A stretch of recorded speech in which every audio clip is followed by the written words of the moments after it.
With a few quick hops down the stairs, Relian headed down a back alley next to Wyndham's that led towards Serpentine Lane, his path taking him to the one place that the news and gossip of the day wasn't filtered by the city's regime.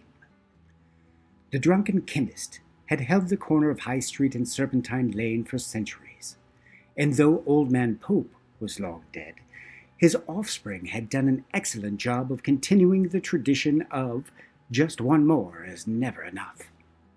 In fact, the pub had had continuous service round the clock since its opening day.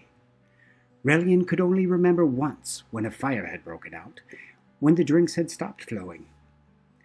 Even then, with the help of some regular and thirsty patrons who would not be denied drunkenness due to a blazing inferno, kegs were moved to the opposite side of the street to watch the blaze and cheer on those tasked with putting it out. The pub stood 3 stories tall, due to the many years of building onto it to provide more space for the many who called it their second home. The addition seemed very comical at first glance. Slanted walls hung out into the street and then unexpectedly jutted back into other curved outcroppings. Brocaded arches, bay windows, and double doors, some that opened to small patios, were adorned with fanciful wrought iron fairies and dragons.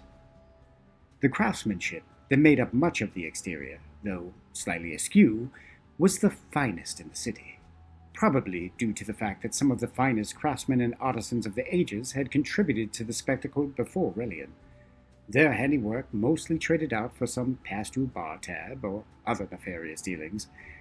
The slightly off-kilter nature of their work was due to the attempt to run up their debt at the bar a little farther before beginning a renovation. The interior was best described as a theater in the round. The performers of the day held the audience captive by mixing up a wide array of concoctions. The center of the bar bubbled with large glass jars of whiskey, scotch, vodka, gin, and beer, with all the traditional flavorings in every color, and the ones that were popular today, but not so much tomorrow. Piping in cone-shaped collectors made of copper caught the vapors from the jars and collected and cooled them as they were transferred to the spigots for the bartender's use. Each spigot was made of hand-polished brass and decorated as a fallen angel, a private joke of Old Man Pope's that wasn't lost on anyone.